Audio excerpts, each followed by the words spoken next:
off with Ross Dellinger from Sports Illustrated.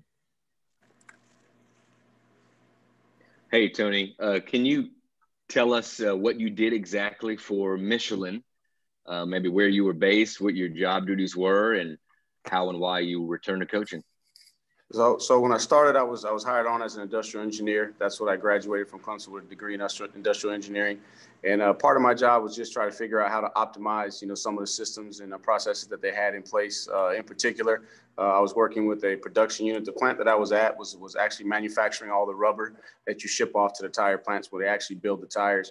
And so we were just trying to optimize the weight per pallet of the fabricated rubber so that we can maximize the weight on a shipping truck, so that we can cut down the costs. And so that's where I started. And then from there, that was my first, when you go to work for Michelin as an industrial engineer, they put you in a program. So I had a 6-month study. That was my project there. Once I finished that, then I just integrated into working with a couple of business units within the plant and just trying to help them figure out how to optimize everything from the raw materials, the machinery, and then also the human input. Next, we'll go to Matt Connolly from The State. Hey, Tony, I was just wondering with Tyson and the situation his family went through, how did you all try to help him, and what's it been like for you guys on offense trying to help him? It's a really tough situation. And I remember, and just thinking back, I know Grady went through a similar situation, but as it relates to Tyson, biggest thing is we were able to get a waiver to be able to, contribute to the GoFundMe page for him and his family. You just think about all the immediate needs that you would have in a situation when your house burns down, things that we take for granted. So the biggest thing is just, trying to support him emotionally as he goes through that difficult time. And then those who are able to contribute, just trying to help them reach their goal on their GoFundMe page. Next will be Nathan Baird from Cleveland.com. Hey, Tony, some of the names and faces on Ohio State's defense are the same from last year, but they've moved around a little bit. One in particular, Pete Werner, who was their Sam linebacker this year, moving over to Will. Anything that jumps out at you on film about him and in that new role and what he means to this defense?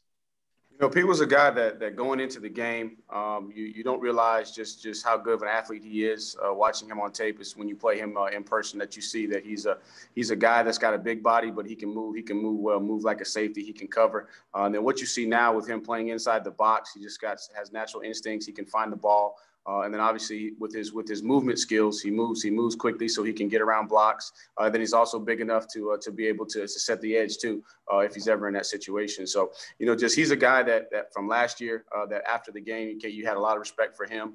And then some of the other faces too. And it's been tough too. I understand that they've been battling issues with COVID. And so he's been asked to play a lot of different positions, just as Browning's been asked to play a lot of different positions.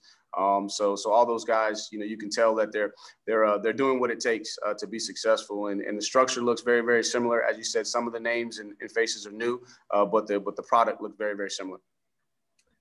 We'll now go to David Hood from TigerNet.com. Hey, Coach. Yeah, it kind of piggybacking off of that. Obviously, the personnel has changed.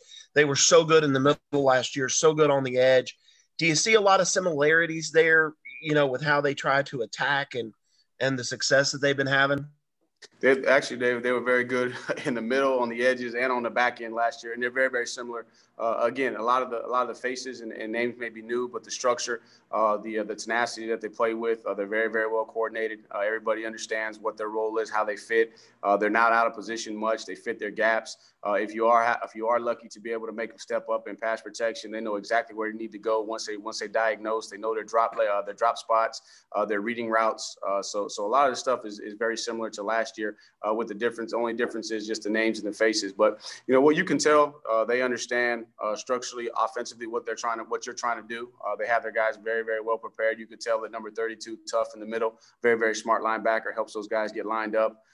They've had to play some different guys inside and on the defensive line throughout the course of the year. But, you can't really tell a difference between those guys, 11 and 0. I mean, they pretty much are splitting images of each other. And then you got the length in number 9 on the edge. They know how to play the zone read. So again, I know the coordinator may be different, but the product is very, very similar. We'll now go to David Hale from ESPN. Hey, Tony, as a Clemson lifer and a guy who knows the program and knows the history, I don't want to read too much into sort of what fans think about things, but for a long time, as this level of success continued to grow. You guys were the good guys fighting against the Alabama evil empire in a lot of fans' minds outside of Clemson fans. It feels like maybe this year more than ever, you guys have sort of been in that cachet of the bad guys too, because of all the success you've had. Is that something that anybody takes notice of inside the program? I know Dabo has always liked playing the little old Clemson underdog card as a way of motivating things. Does being the bad guy sort of be its own motivation a little bit? You know, I don't think that we look at it from that perspective. Coach always says that right is right, wrong is wrong. And so when Coach Sweeney believes in something, man, he's going to say what he believes, and he's going to act accordingly with what he believes. And obviously, I know there's been a lot of back and forth with some comments from last year, and then some of the things with Coach's ranking. But he believed that was the right thing to do, and it wasn't anything in disrespect to Ohio State, but it was just based off of the totality of the season and the sacrifices that a lot of teams had to make. But for us, several years back, we also adopted the mantra, embrace the target. We were no longer going to be little old Clemson that could sneak up on people, that whenever we stepped on the field, we were going to get everybody's best. And so for us, it's just about embracing the target, staying true to our fundamentals on the field, but also our fundamentals and core values off the field. And then understand that with success comes scrutiny, but always resetting every single year back to what the foundation of the program is, and then building off of that as each team creates their own identity throughout the season. We're now going to go to Tony Gerdeman from Buckeye Scoop. Tony, I'm wondering if you feel like you know more about the Ohio State defense based on the game last year or based on the film you've seen this year? Yeah, as I said earlier, in response to some of the questions, the structure is very, very similar. Obviously, I know there's two different coordinators between the last time we played them and this season, but they still have the similar structure. They play the same coverages, very similar pressures. I anticipate they're going to have some things that we got to adjust to throughout the course of the game. But it's a combination of getting ready for this one, making sure that we understood from last year's tape where we needed to improve, because obviously it's professional courtesy. They're going to try and attack some of the things that they had some success attacking last year, and we got to make sure that we've fixed those, and then they're going to build upon the strengths of this team. Even though the structure is similar, each team, just as like us on offense, each unit is going to have their own identity, and so they're going to play to the strengths of their identity. They're going to test and make sure that we corrected the issues from last year, but I think it's just going to come down to, at the end of the day, you get to this point doing what you do. You're not going to get away from what your base offense is. You're going to have a couple of game plan wrinkles, but at the end of the day, in this one, on the biggest stage, when the lights are bright, there's going to be a lot of emotion in this game. You got to make sure that you put your players in a position to be successful, and the best way to do that is to just do what you do and do what has gotten you to the point to be in this game. Next up will be Paul Meyerberg from USA Today. Hey, Tony. If Deshaun's remembered as the guy who helped orchestrate the program's next step from 2014 through 16, what do you believe Trevor Lawrence's legacy or long-standing impact will be when his time ends at Clemson? Oh, man, that's a tough question. Because Deshaun was great, and he took us to the promised land. It's not a situation where Deshaun didn't win a national championship, and then Trevor's won one, and having an opportunity to play in another. But I think the biggest thing for Trevor, I think his legacy is going to be his record, being the all-time winningest quarterback in school history. But more importantly, I think it's going to be the impact that he made on the game of college football with some of the stances that he took, in particular this season. But most importantly, he's just like Deshaun, man. They're humble young men. They love to win. They love to compete. They love to do it the right way. And they're about service to their teammates and their community. So I think the legacies will be similar. And as time goes by, you know how it is. The legends is always going to grow. So I'm actually looking forward to seeing what that legacy is down the road. We'll now go to Anna Hickey from Clemson 24/7. Hey, Tony. Dabo mentioned yesterday that the wide receivers didn't exactly play their best game versus Ohio State last year. I know it's largely a different group this year, but is that something that you can point to just kind of to challenge them going into this game?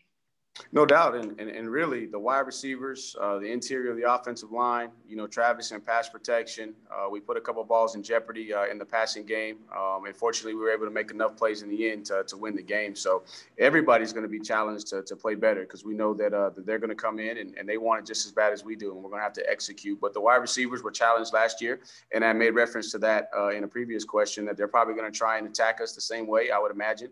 Get up there and press our guys and see, can they have more success? Who's going to have more success? Their corners are or our receivers in terms of winning the matchup at the line of scrimmage. And so biggest thing for us is making sure that we don't try and do too much, but we're well aware of the things we need to improve upon and then have the right state of mind. Because last year, I think going into it, they came out, they punched us in the mouth. You know, it's been a while since we've been in a heavyweight fight in reference to last season. And it took us they blooded our nose. It took us a little while to rebound and then really kick it in gear. But in this game right here, we're not going to be fortunate enough to be able to have that mindset. We got to come in and we got to set the tempo early with what we're doing on offense. We got to match their physicality and their intensity in the trenches. And then guys got to go make competitive plays. We have time for one more question. We'll go to Dennis Dodd from CBS Sports. Hey, Tony, there's a reason the wishbone isn't run anymore. The beer isn't run anymore. Will there be a day that defenses sort of quote unquote catch up to the spread in RPOs? Because, guys like Brett Venables are game planning against it every day. Right.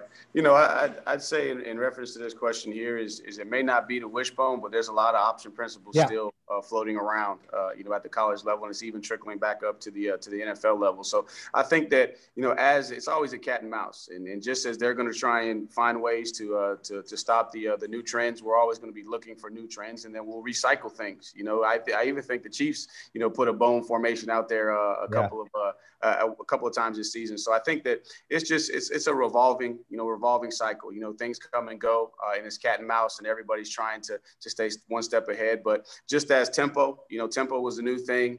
Defenses figured out how to be able to call their game, even with the element of tempo. And so then you have to, transition there. So I think it's just constantly going to be cat and mouse going forward. And offensively, we're trying to stay ahead of the curve, just like defensively, they want to try and see if they can get the advantage as well. And so at the end of the day, football is always going to be about angles and numbers when you boil it down and winning one-on-one matchups. And so schemes are great, but when you get to this point in the season, schemes, you're going to have them. But at the end of the day, it's going to be the Jimmies and the Joes that are going to make things go. Yep. Thank you. Thank you very much for your time this afternoon, Coach. We'll let you get back to preparation now and look forward to seeing you down here in New Orleans in a few days. I appreciate it, everybody. Thank you.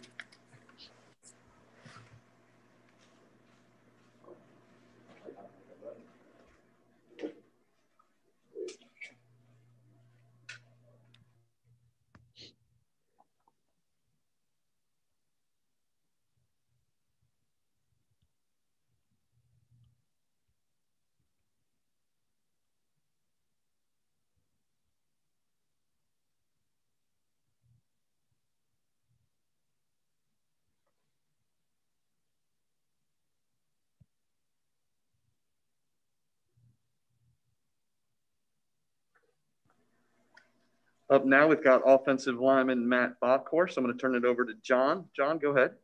Matt, thank you very much for joining us this afternoon here. We're going to have a handful of questions from you from the media. What we'll do is I'll introduce them by name and media outlet, and then you can go ahead and answer. We're going to start with Trevor Groves from CUTigers.com. Hey, Bach, how much is this game going to mean to you personally, going up against Ohio State, just being from that state? And I presume you know a bunch of guys on that roster and getting to start in this game this year. Yeah, it definitely means a lot. Obviously, we had the opportunity to play Ohio State last year, but I was not necessarily as big of a role on the field. So being a starter now has a little bit more motivation for this game for sure. Anytime you get an opportunity to play a game of this caliber, I mean, it's a once in a lifetime opportunity, and you can never take it for granted. And a lot of people want to assume, well, we could be back next year. Well, you never know. So to get this opportunity is really special. And as you said, there's quite a few guys I know on their team and a couple former teammates of mine as well. So really looking forward to that and excited for the weekend. Next will be Bill Rabinowitz from the Columbus Dispatch. Hi, Matt. I'm assuming you're going to go against Tommy Togiai a decent amount. Could you just kind of give me your impressions of him? Just strong, explosive, I would say. Really going to anchor down there in the middle. And just their inside guys as a whole, I think they do a really good job. They're very well coached, and it's going to be a challenge. And it's definitely kind of the nature of the game. When you get to games like this, it has to be in the trenches, and this game is no exception. And they're very talented, both on the inside and the outside, but specifically on the inside, obviously Haskell Garrett is a great talent as well. So they've got a lot to work with, but him in particular, I mean, he's a real plugger, and he can give a nice bull rush as well. So definitely going to be a big battle to look out for this Friday. We will now go to Scott Rabelais from the New Orleans Advocate. Matt, I know Trevor and Travis owe all their success to you guys up front, of course. But how have they made your jobs easier, having such experienced? I mean, you guys have one of the most experienced backfields in the country, I would assume. Yeah, well, I would say I don't know if all of their success can be attributed to us, because you're talking about two really special players and two guys that have made some incredible plays over the course of their careers, and sometimes not exactly with all the help from the offensive line. But yeah, it's amazing to be able to block for two guys like that who are just so special in their own way. And Trevor, obviously a generational talent and likely #1 pick, just to be able to play with a guy like that who's just as great of a guy, from a character perspective as well, is a real privilege. And Travis, I mean, to be the leading rusher in the history of the ACC is something that I don't think we can all really understand the significance of until maybe a couple years removed, because an accomplishment like that obviously does not come around that often. And to be a small part of that is something I take pride in. But like I said, I mean, some of the plays those guys make are absolutely incredible. And there's definitely been multiple times when I've been on the field with those guys and I've just been in awe at their ability and just the will to win. Next will be Dan Hope from 11 Warriors. Hey, Matt, it seems like you guys have kind of found your groove running the ball in the last couple games, and Ohio State's run defense has been pretty strong all year. Just what do you think has been the key to success for you guys to get your run game going, and kind of what do you see in this matchup with Ohio State? Well, the biggest thing, just following the loss against Notre Dame, it was a huge emphasis and something that we really wanted to correct moving forward. Wouldn't necessarily say we're just a run offense, but at the same time, it's something that we take pride in, especially as offensive linemen. And so just getting back to the basics, really focusing on the details and individual drills and whatnot. And we've started to see it pay dividends, which is something that we're very happy with. And as you said, Ohio State has a very good run defense, and similar to Notre Dame, it's going to be a challenge. And we did what we wanted to do against Notre Dame. And so this week, same thing. It's just focusing on the details, focusing on the basics, and you can never get bored with the mundane, especially at this level of football. It's very easy. You've got extremely talented players and great coaches, but it's all in the details. And to play a group as talented as this, we need to be on our A game with the small things and the details. So that's all I would say. It's kind of a boring answer, but it really is the truth. Next will be Zachary Braziler from the New York Post. Matt, as someone who's from Ohio, how would you describe the kind of the state of the rivalry? What's what do people from your hometown think of Clemson? And it's obviously become bigger with everything going on, the back and forth. I mean, but what from your hometown and your vantage point, what is the state of the rivalry with these two teams? Well, definitely when I committed to Clemson, I think a lot of people were kind of shocked. It was a little out of the box, I guess you could say, for me to go to a school like Clemson. They hadn't signed a guy from Ohio since Cole Stout, which was more than 5 years before that. So there was definitely some weird reactions at first. Obviously, the people close to me have always supported me, and it's something that I really appreciate. But on the same lines, I have a bunch of friends who go to Ohio State and a ton of guys that I went to high school with or knew otherwise. So it's definitely interesting. I think there's some bragging rights on the line, but it's a passionate rivalry. And you're talking about two of the marquee programs in college football. And, we've been able to take the cake the past couple of meetings, and I know that they want to get over that hump. So it's a passionate rivalry, I'll say that. And Ohio State has a huge fan base and a great following. So I know this is something that a lot of people take pride in, and it matters to a lot of people. So if I can get some bragging rights to a couple of my buddies, then I guess that's just the benefit of it all. Next is Jacob Benj from Buckeye Grove. Hey, Matt, it was kind of noted earlier how you're an Ohio guy and whatnot, and Justin Hilliard's from the area. So I'm curious what you think of Justin. He's gone through some struggles. Just what's your impressions of Justin Hilliard?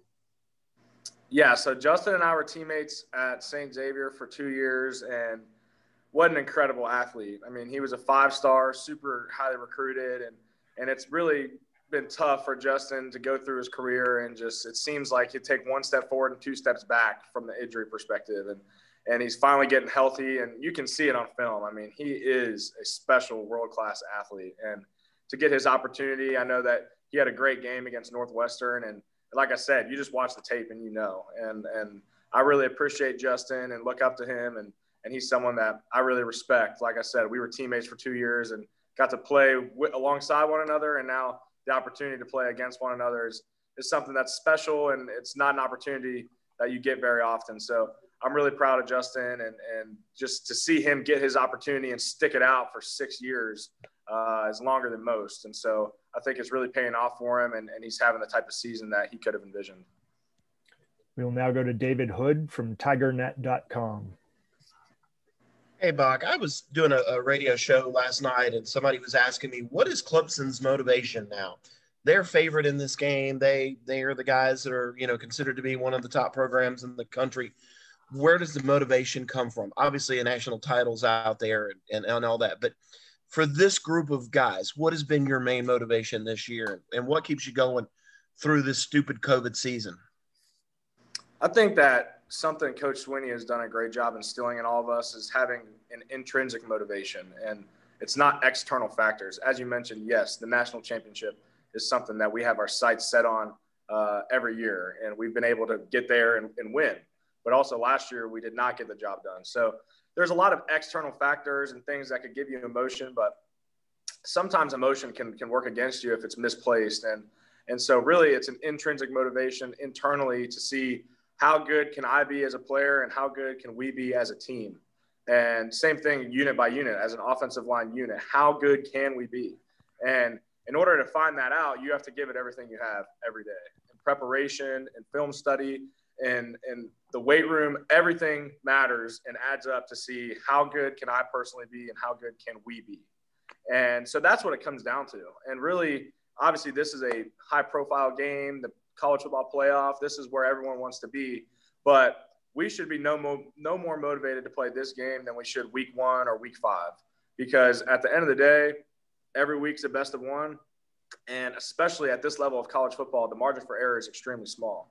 And we did have the one loss versus Notre Dame and still got in. But sometimes, I mean, after that loss, you're looking at you have to win out to get in. And so the motivation has to be there internally every week. And no one can force you to be motivated and no one can force you to care. But I think we have a group of guys on this team that care about one another and they care about seeing the potential of this team come to fruition. So it's all internal, it's intrinsic, and the best is the standard. And best, how good is your best personally? So that's what it comes down to. And that's something that Coach Swinney's done a great job instilling in us, like I said. Thank you very much for the time here this afternoon, Matt. We'll let you get back to preparations now, and hope you have a good trip down to New Orleans in a couple days. Thanks, guys.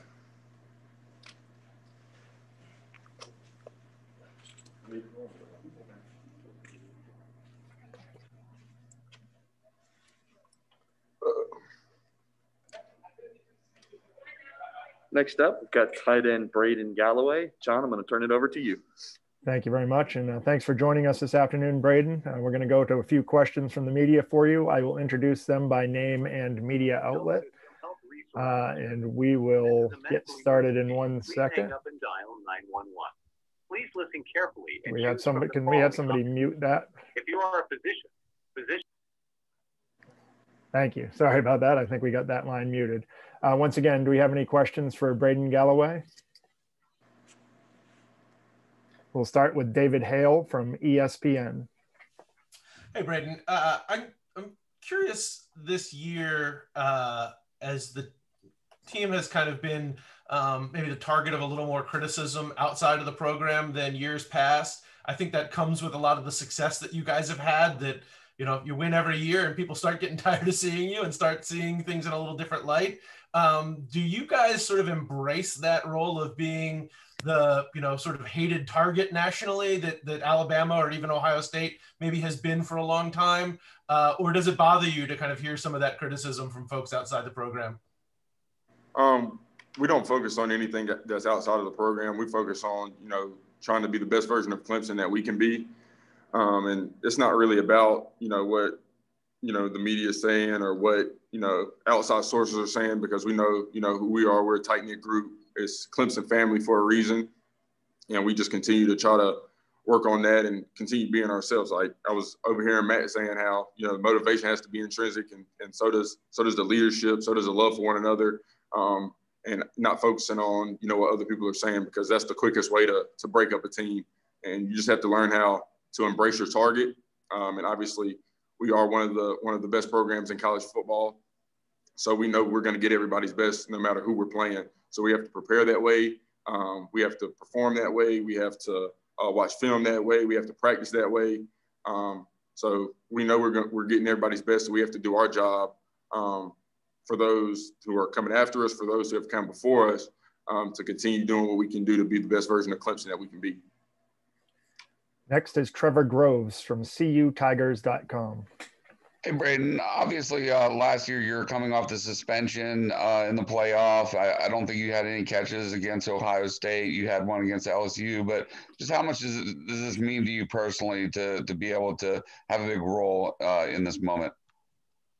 Yeah, I'm looking at it like it's any other game. You know, I'm trusting in our coaches and in our support staff and in our players. We'll have a great plan.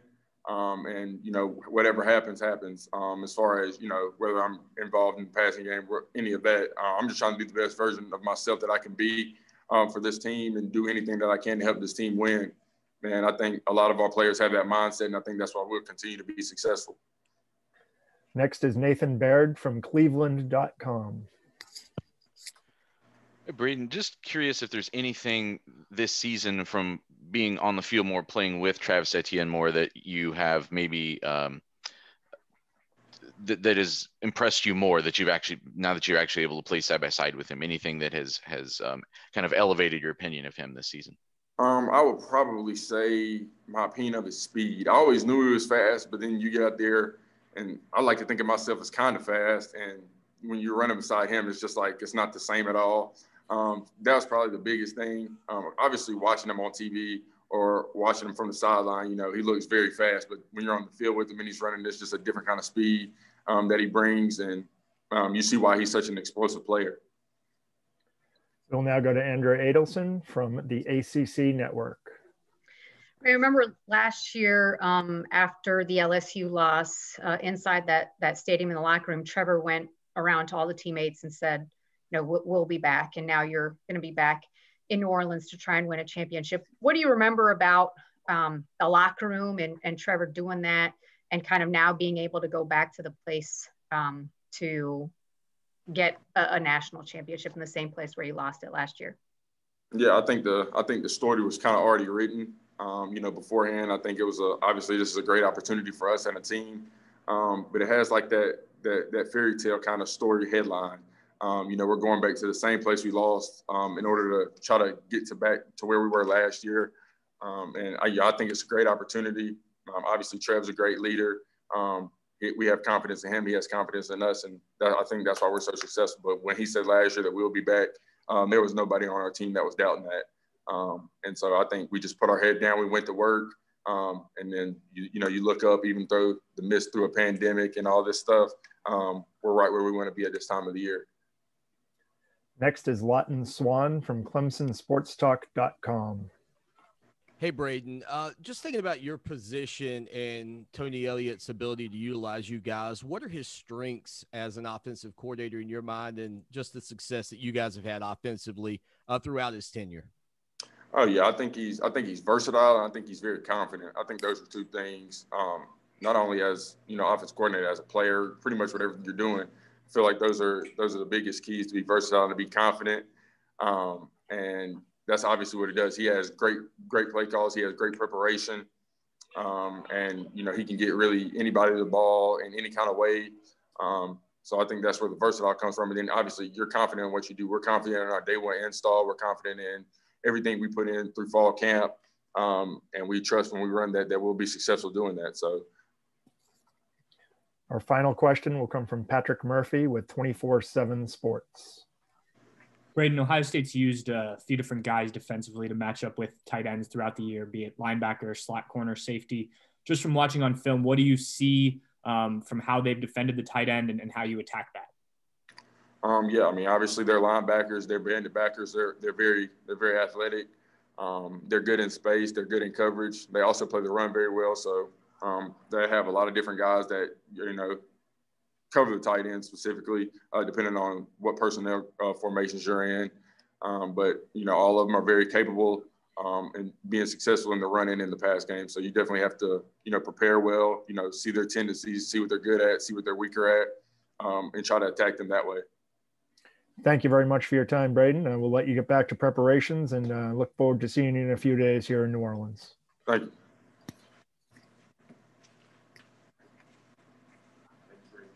Appreciate it.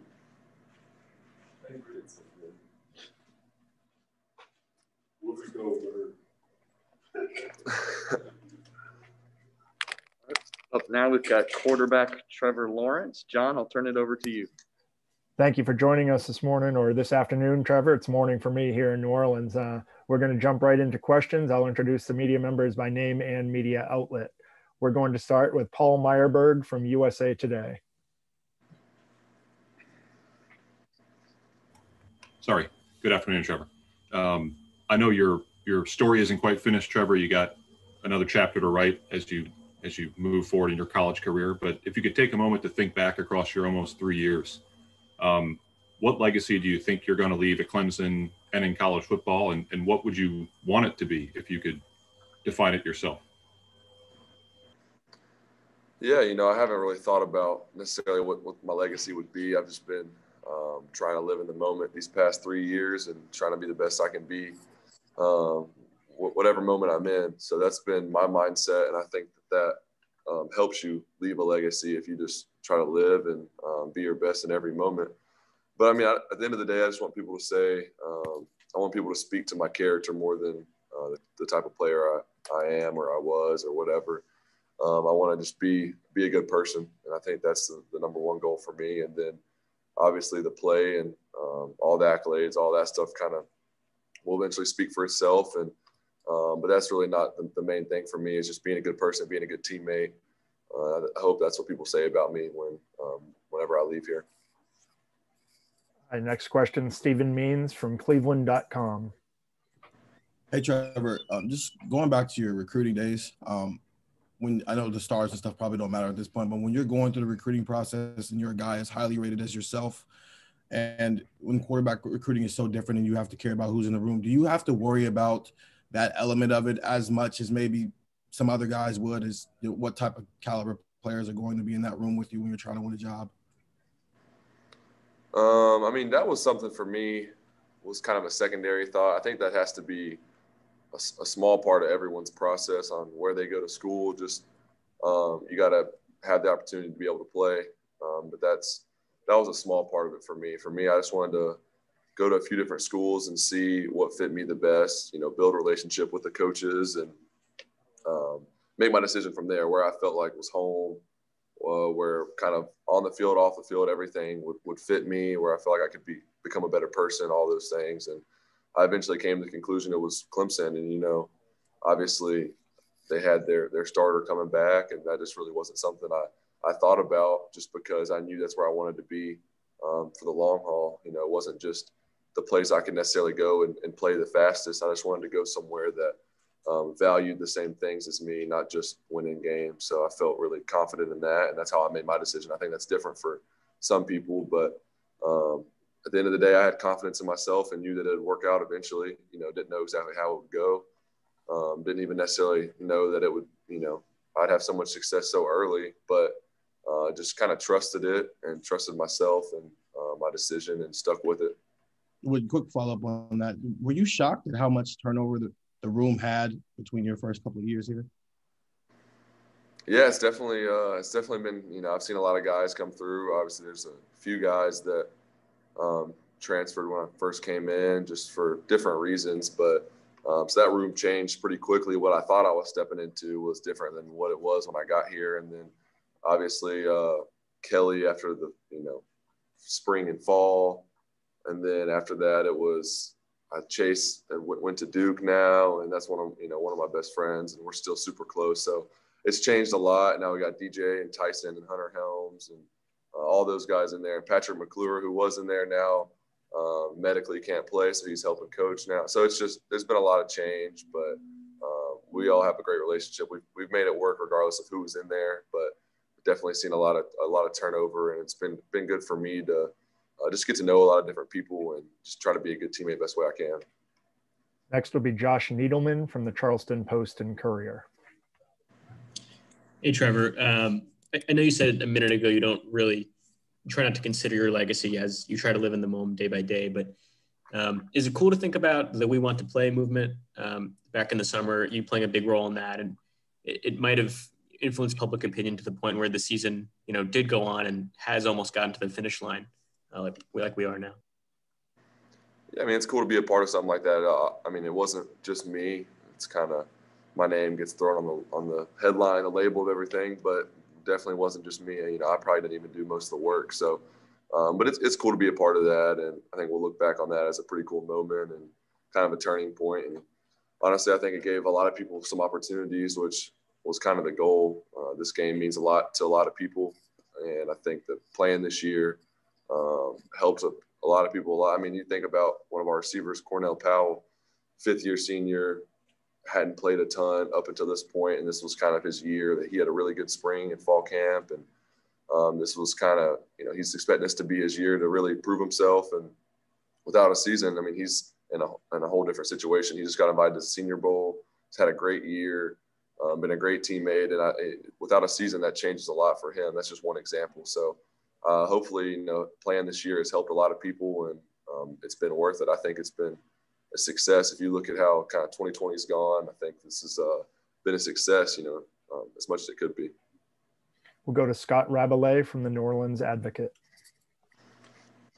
Trevor, you've had so much success, obviously, in your college career, but a lot of athletes say they remember the times they didn't succeed more than the success. You being 34-1 as a starter, how much does the and one stick in your mind, especially considering the magnitude of that game in New Orleans last year?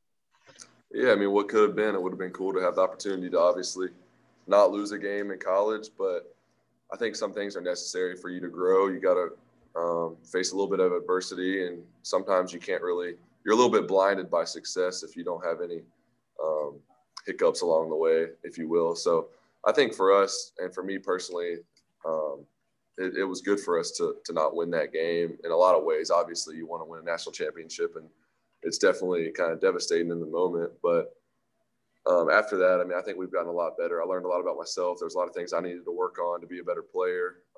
And that just, I think leading in times when things are harder, when you lose a game, is definitely harder than when you're winning. So teaching me a little bit on how to lead better, just all those things, I think we kind of needed that. And at the end of the day, you just don't want to take winning for granted. We win a lot around here, and it's easy to kind of forget how hard it is to win when you win so much. So I think it taught us a lot, and I think we took that next step as a program and as a team because of that. Obviously, you don't really choose that going forward, but sometimes it can be better for you. Next is Trevor Groves from CUTigers.com. Hey, Trev, you've been competing against Justin Fields, going all the way back to high school, elite quarterback camps, what have you. And of course, the game last year. Is it kind of neat to keep this kind of rivalry going that you have with him head to head? Yeah, I mean, it's cool. I said before, it's a small world. He's from right down the road from me, probably 20, 30 minutes. And just to be playing each other for the second time. And we've kind of been matched up, I guess, for years, just going back to high school.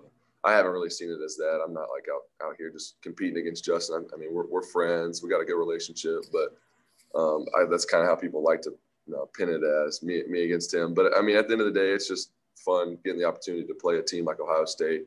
Obviously, huge brand, great team year in and year out, and to get the opportunity to play them is kind of what you expect in a semifinal.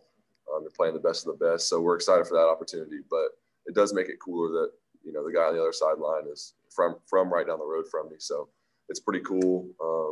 Obviously, we played him last year; it was a crazy game, but definitely looking forward to it. We have time for one more. We'll go to Brendan Gulick from Buckeyes Now. Hey, Trevor, kind of curious. You've thrown 4 interceptions in the last 5 games after going 12 straight without throwing one. As you kind of evaluated the couple of mistakes that you have made along the way, what have you learned about yourself in those few and far between moments? Yeah, I mean, just that's part of every week. The process is evaluating the game, and regardless of how well I play, there's always something that I can get better at or something that I missed or whatever it may be. So that's the thing I love about Coach Streeter, quarterback coach. He's pretty hard on me, but in a good way. You know, he wants me to be my best, and he's not going to let anything slide. So he holds me accountable, and then also me. You know, I expect a lot from myself, so I go in there and those are the main things I'm looking at, what I can get better at. Obviously, the good stuff is kind of expected to a certain degree, but just looking at what I can get better at. Then obviously had a few turnovers this year, and definitely have made an improvement from last year. And that was one of my main goals, but just realizing that nobody's perfect. It's going to happen. And just to play my game, to play comfortably, there's going to be a few turnovers. It's just part of the position. So just staying confident, not letting that get in my head, and just keep playing my game and not really changing, but learning for sure from some of those ill-advised throws and throws that could have been picked off and ones that were, and just learning, how do I get better from that? It's every week I do that. Thank you very much for your time this afternoon, Trevor. Good luck in the rest of your preparations for the game. Thank you all. Thank you.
All right, up now we've got wide receiver Amari Rodgers. John, I'll turn it over to you. Amari, thank you for joining us this afternoon. We appreciate you taking the time. We're going to go ahead to questions from the media. I'll introduce them by their name and media outlet. We're going to start with David Hale from ESPN. Hey, Amari, appreciate your time. The trajectory of Clemson is such that I think early on, particularly with Deshaun in those early years, that everybody was like Clemson fan, hoping somebody would knock off Alabama. You guys have had so much success now that maybe the tables have turned a tad and people kind of root against Clemson because they're tired of seeing you in Alabama. Do you care about that at all? Does the criticism of the program from outside matter to you at all? Or does it maybe fuel you guys a little bit, as you keep going down this road of success? It's like, all right, now we get to prove somebody wrong again. Of course. I mean, of course, we're not going to look at it and dwell on it too much. But, we see it. Everybody sees it on the media and stuff like that, what people say. And, we use it as motivation. But at the end of the day, we're just playing for each other. And we're playing for Clemson and our standard, which is best. So that's what we do every single day. We come out and we prepare to our standard. And we just go out there on game days, try to play to our standard. So that's really the only thing we focus on is Clemson. Our next question is Brad Senku from All Clemson. Hey, Amari, I wanted to ask you, this Ohio State game, does it feel like a rivalry to you? And have you paid attention to maybe some of the back and forth that's been going on between the fans, like on social media? So does this feel like a rivalry? Not to me, to be honest. No, it feels nothing like South Carolina rivalry and any other games that we may see as a rivalry. I feel like they have more beef with us than we have with them. So that's really one on them, to be honest. But I don't really see it as a rivalry, to be honest. It's just one of those teams that we've happened to play a lot since I've been here. It's been great games every single time, but, I don't see it as a rivalry. Next is Dennis Dodd from CBS Sports. I wonder if you could describe Trevor as a runner. Obviously, he had the big game against Ohio State last year. I just noticed he's the second leading rusher on the team. He doesn't have the typical build of a dual threat guy. Just talk about that a little bit. Trevor is low-key a dual threat quarterback.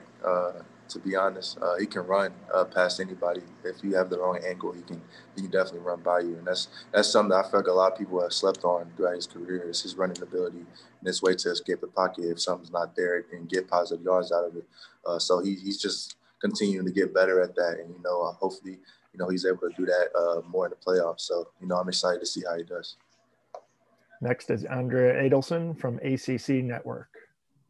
More along those lines with Trevor, Dabo has said it'd be a crying shame if he didn't win the Heisman, but there are other players that maybe are getting talked about a little bit more in terms of the Heisman. How much do you think that's because we've seen Trevor perform at such a high level since his freshman year, and maybe some of the other guys that are in consideration this year did something that was perhaps a little bit unexpected? Yeah, I feel like definitely, like you said, Trevor's been performing at this high level since he first got here, and I feel like people are just used to it, and they just expect that out of him. But they're missing out on just, like you said, the consistency throughout his whole career in the season, how well he's been able to perform at such a high level, and lead our team to victory every single week. So he's just great, man, and he's gonna do the same thing at the next level. I'm just excited to see how his journey goes and how the rest of the career ends up. But he's definitely, in my opinion, the best player in the country. So. Next is Doug Maurice from Cleveland.com. Amari, just what was it like for you this season once Justin got hurt, and just how much responsibility you took on? And then just why are you so effective out of the slot? What is it about your skill set that makes you so effective there? Just coming into the season, originally, with it being my last year, I put everything into my preparation, just knowing that this was my last season out there with my brothers. So, I wanted to give him my all and give him my all for the coaching staff and teammates so that we can go out there, handle business. And as far as me in the slot, I just feel like my route running ability is good. The ability that I have to, move people in space and, create separation is what I'm best at, and that's what I study the most. And what I worked on in the off season was, break points and, just route running and just becoming a student of the game. Because if you don't know coverages, you don't know leverage with the DB, any of that, you can't be a good wide. So, I just took the next level as far as preparation this off season and in season to, gain an advantage on the opposing team. We'll now go to Anna Hickey from Clemson 24/7. Hey, Amari. The wide receivers last year versus Ohio State struggled a little bit at the line and just in general to kind of produce downfield. Is that something that you guys have made a talking point going into this game, and you kind of being really the only one among the players this year having faced Ohio State, or at least getting a chunk of plays? Is that something that you kind of take it upon yourself to make a point of emphasis, I guess? Oh yeah, for sure. We're definitely aware we didn't play to the standard last year versus Ohio State. We didn't make the plays that we feel like was needed for us to win the game the way we wanted to, and we've been challenged by Coach Sweeney about that. So we definitely take that to hand when we're preparing to practice like that. Just knowing that we didn't make the plays needed that we needed to make in order to get the win the way we wanted to. So, we've been working all week versus press technique, just in practice, making those competitive plays against our defense just to create that mindset, and get ready for the game.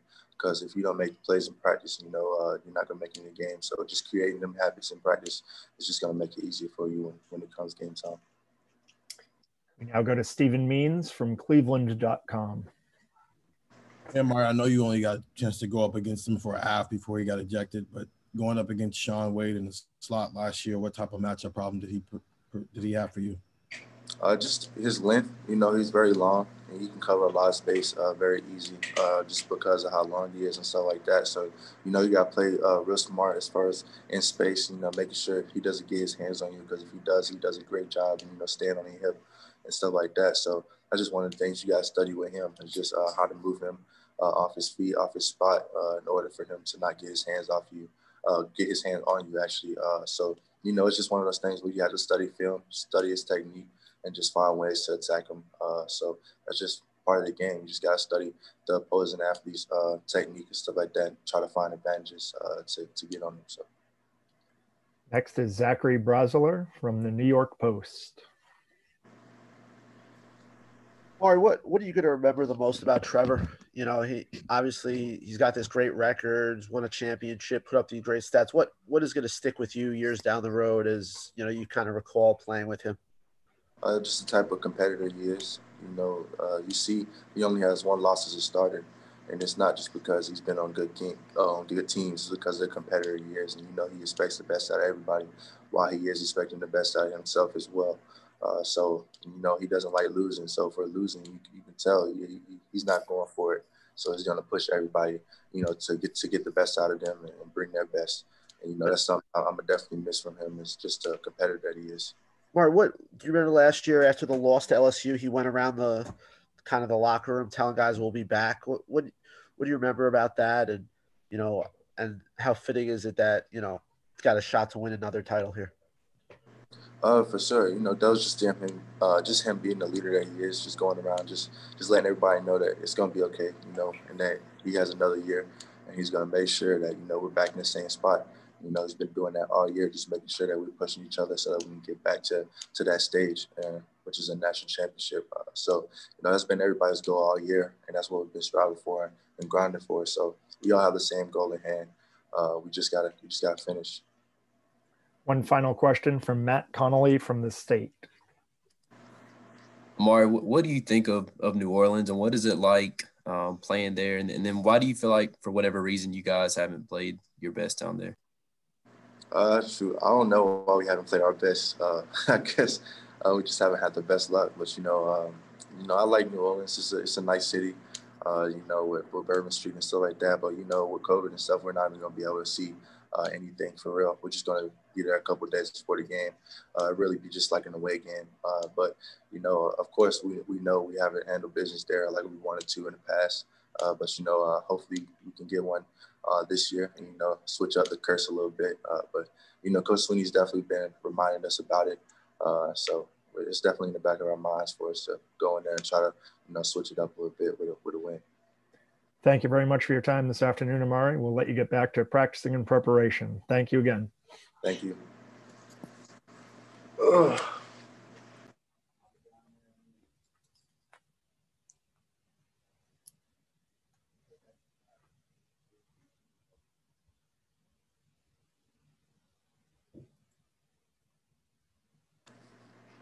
Up now, we've got running back and AP All-Purpose All-American, Travis Etienne. John, I'll turn it over to you. Thank you very much for joining us this afternoon, Travis. We're going to go to questions from the media, and I will introduce them by their name and media outlet. We're going to start with Brendan Gulick from Buckeyes Now. Travis, congratulations on your All-American selection. I'm curious what you learned about yourself and maybe what you guys learned as a team from losing to Notre Dame and kind of how you applied that the next few times out. Well, I mean, we learned so much from that game. Just learned a lot of great things about ourselves. Just the heart that we have, the competitors that we have, the will to fight, and that we are able to overcome things that happen throughout the game. We never got down on ourselves, so we feel like we definitely have that heart of a champion, that it factor, what it takes to just get over the hump. But I feel like it was necessary for us to have that kind of just downfall. It taught us a lot, like you said. We learned a lot, heart of a champion. But I mean, it just gave us that focus that we needed in order to just push so much harder. Just basically, we gotta basically recalibrate our minds and just get back to who we are. And it was just great to see that everyone on the team had the same mindset that. We just have that heart of a champion and will to fight, and we'll just leave it all in mind for each other. We'll now go to David Hood from TigerNet.com. All right, Travis, you grew up less than 3 hours from New Orleans, but you're 0-2 in the Superdome. Did you have any thoughts last year? I don't guess you walked out of the stadium even knowing if you would be back for another year, but how special is it to have this chance to once again kind of claim a win, not only in your home state, but in a city that you really love? I mean, it's a great opportunity that I have, and I'm very thankful for it. But I mean, kind of this last few times, how you said it, 0-2. So I feel like it's just like at this point, it's kind of tired of talking about what I'm going to do and like things that I'm just grateful for. I'm just kind of ready to get to that point and just try to make it right, and just ready for the game. We'll now go to Scott Rabelais from the New Orleans Advocate. Along those lines, there's such tight restrictions on fans of the game. How many family and friends are you going to be allowed to have, and maybe how many compared to what you had tickets for the game last year? I have pretty much the same. I got, I think I have close to 20 tickets. So I got quite a bit of family coming. They're going to be able to get to see me play. Senior year is going to be a really great opportunity. Even with like COVID and the pandemic and everything going on, I'm very grateful that they'll be able to get to see me play in the Superdome. We'll now go to Phil Harrison from Buckeyes Wire. Hey, Travis, last year you played, obviously, Ohio State. They were pretty physical against you in the running game. I know you had some big plays in the passing game and opened some things up. This year's team is also pretty strong against the run. Can you just talk a little bit about what you see from Ohio State's defense in the running game that makes it so challenging? Just the type of defense they play, the eight-man front that they present every time, just the way that they're structured to stop and run.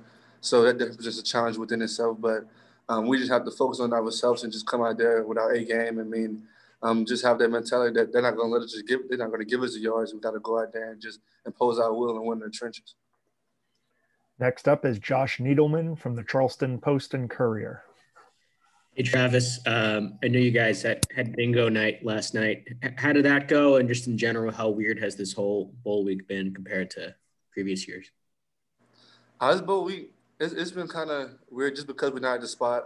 We don't have just the whole week that we have together. Just kind of just having fun, just kicking stuff with each other. Bingo night, it was a great experience, a great little night. I'm kind of mad that I didn't win. That's the only downfall was that I didn't have the chance to call bingo. Who won? Well, we had a couple guys. We played about 4 games. I specifically remember. I think it was a Joe. He won a blackout game. I wasn't even close to blackout, so I feel like my car was kind of rigged. Next up will be Dan Hope from 11 Warriors. Travis, it seems like the last couple games you guys have really hit your stride as a rushing offense. Just what do you think are the things you guys have been able to do to be at your best in that area at the end of the year?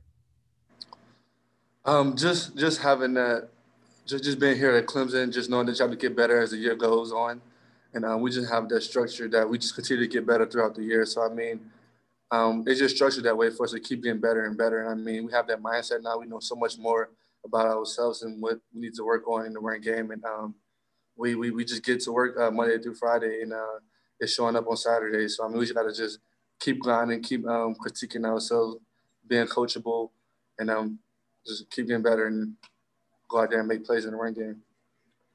We'll now go to Anna Hickey from Clemson 24/7. Hey, Travis. Last year, obviously against Ohio State, you were very impactful in the passing game, struggled a little bit more to run the ball. You think what you were able to do against Notre Dame, kind of having that breakout performance after a little bit of a lull maybe in the run game in general, how much can you carry that over? And then how much is your running performance from against Ohio State last year kind of in the back of your mind? Honestly, I haven't thought about it much at all. I mean, it is what it is. It's a game within the game. Teams, this Ohio State is structured to stop the run. So we just have to find ways to get me the ball and just get me in space and just let me be effective other ways in the game. And I feel like my coach has really done that and really put me in the position to do that. And I feel that going into this game, the offensive line, we're just having great chemistry, and we're just hitting our stride at the right time. And I feel like it's going to be on notice for the whole world to see. Now we'll go to David Hale from ESPN. Hey, Travis, first off, bingo is strictly a game of luck. There's no skill involved. They should have gone with like Hungry Hippos. I think you would have killed that. But, you know, I'm on your side here. At what point this year, I know you're always thinking like we can be better in the next game than we were in the last, but at what point did the offense feel like, okay, this is what we thought it could be this year. This is sort of feels comfortable and everything's kind of clicking the way we expected it to? For me, I had glimpses of it versus Georgia Tech. Just going out there and seeing it firsthand. I mean, it was kind of amazing just to go out there and just be a part of that game. What the guys done, I think we hung up 72, I think. It was kind of crazy. It's kind of like just playing Madden or NCAA again. So I felt like that game just really clicked and kind of gave us that validation that we needed in order to just know that if we stick with it and just keep working hard, that we have an opportunity to be a very great offense. We'll now go to Nathan Baird from Cleveland.com. Hey, Travis, another question kind of about Ohio State's defense, but you're such a versatile player that Clemson can find ways to exploit matchups with you a lot of ways, but Ohio State's linebackers are pretty versatile, guys who used to start outside, start inside now, and kind of vice versa. Just what do you have to do to still, I guess, do what you do against a defense, or especially a linebacker core that has that many like versatile guys? I'll just be who we are. I mean, just preparation, just coming day in, day out, game planning for that specifically, and just our coaches putting us in the right position to make plays. I mean, it's championship phase. I mean, everybody's great. It's the best of the best, and we wouldn't want it any other way. So it's just being confident in who you are, your game plan, your schemes, and stuff like that, and coaches putting you in the right position to make plays. We have time for one more question. Dennis Dodd from CBS Sports. Hey, Travis, could you talk about how sneaky good Trevor Lawrence is? Sneaky good. I don't feel like he's sneaking up on anyone at this point in his career. I mean, he's a great quarterback, great leader, a great player. So, I mean, sneaky good. I mean, which he might be a little faster than you would expect, but I see him run every day, so I know what kind of quicks he have and things of that sort. So, I mean, ain't nothing sneaky about Trev. He's the best player in the country. I mean, he ain't sneaking up on nobody.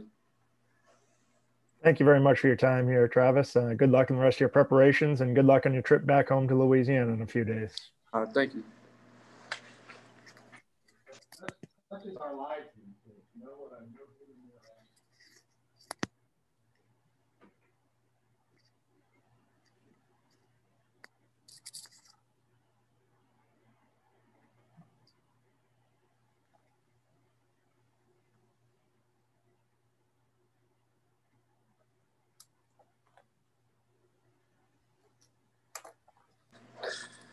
All right, up now, we've got wide receiver Cornell Powell. John, I'll turn it over to you. Cornell, thank you very much for joining us this afternoon and taking some time for us. What we're going to do, we'll have some media asking you questions. I will introduce them by name and outlet. We're going to start with Patrick Murphy from 24/7 Sports.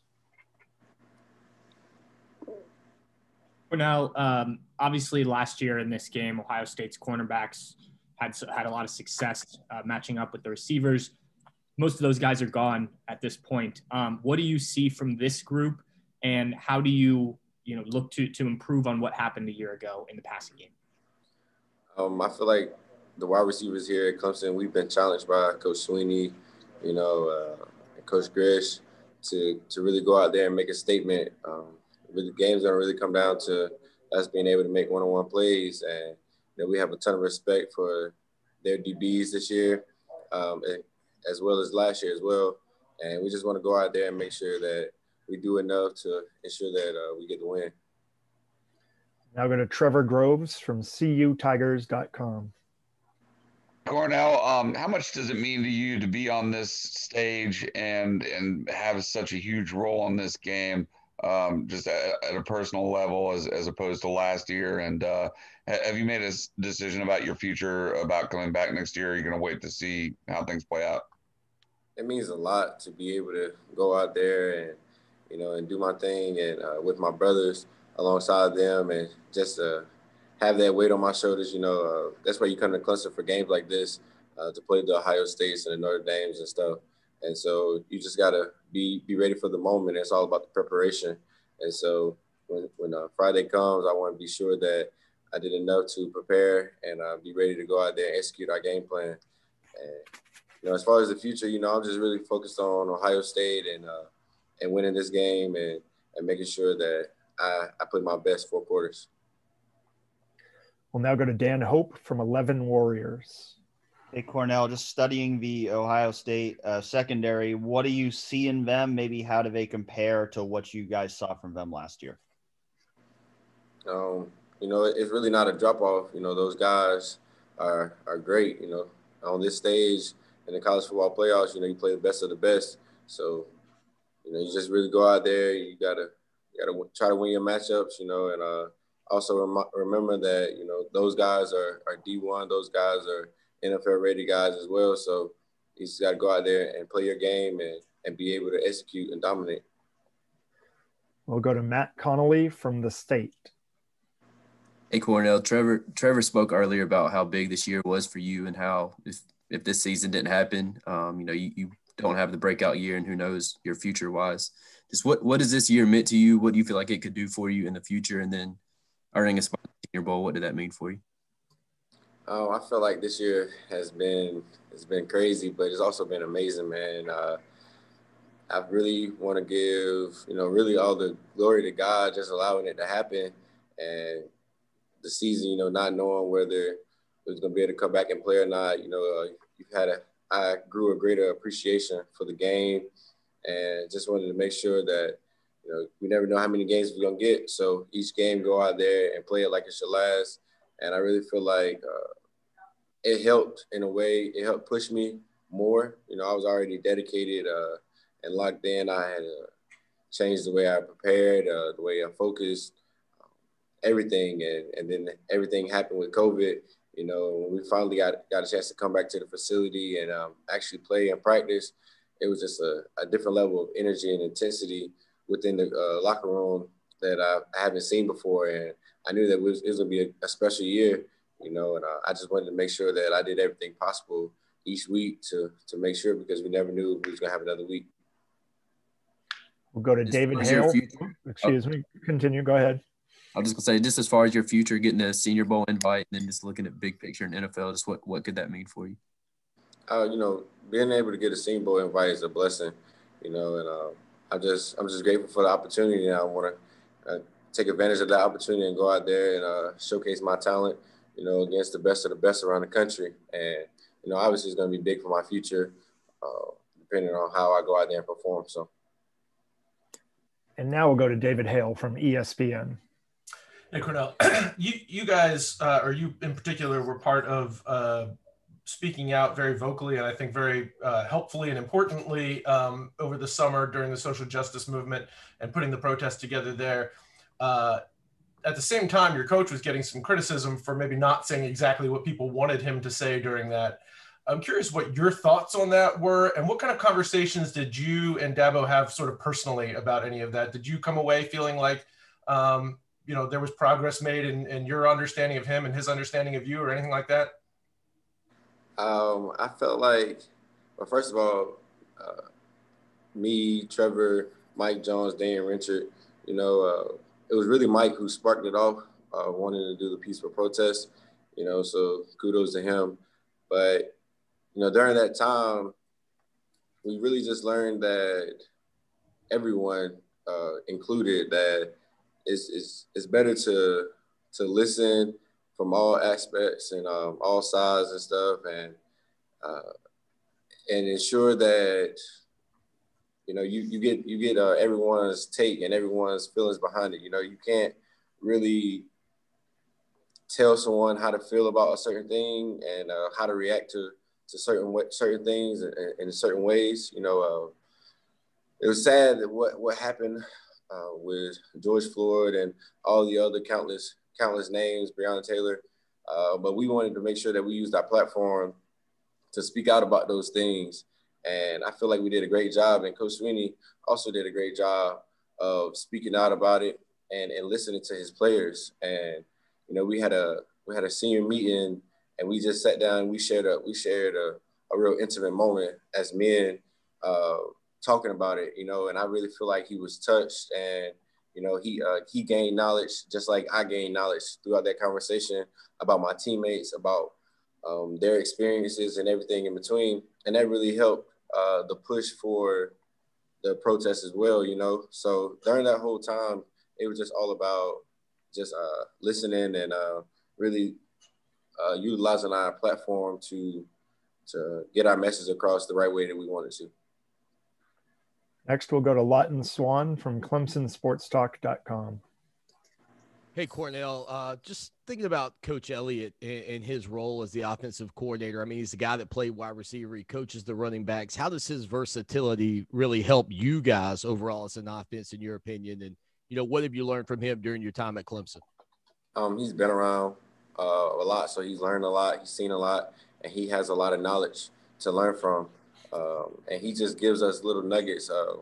And most of the times it's not even about football. It's about life and being a man and being a husband and being a future father. And it's a blessing to have him around, and someone who's actually been through the process. He actually went to Clemson and played wide receiver. So, it's always good to have someone like that around. But he's a huge part of our success, man.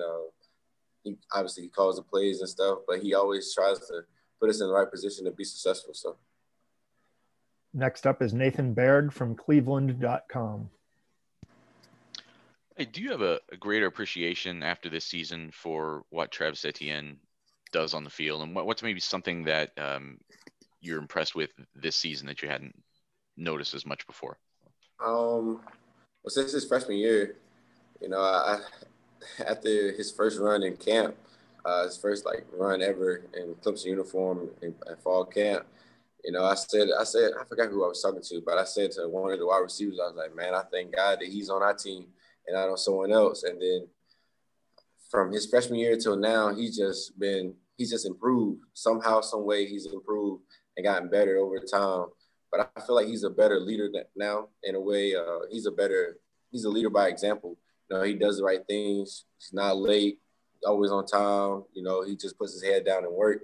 It's obviously different types of leaders, but I just really appreciate Travis, and obviously him being so great opens up opportunities for guys like myself, in the passing game, because everyone's focused on stopping him. So I definitely got a great appreciation for Travis. We have time for one more quick question. Matt Connolly with the State. You mentioned Dabo and Coach Grisham challenging the receivers. How does that look? How does he challenge you guys? What does he say? Is that in practice and meetings, or how do they go about doing that?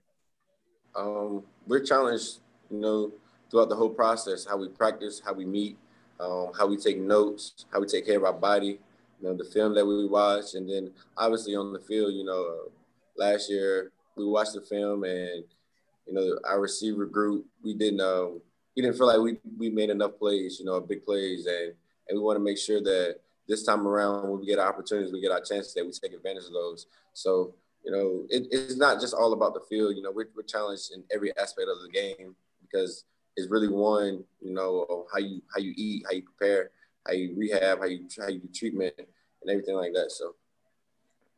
Thank you very much for your time, Cornell. Good luck with the rest of your preparations, and we look forward to seeing you here in New Orleans. Appreciate it.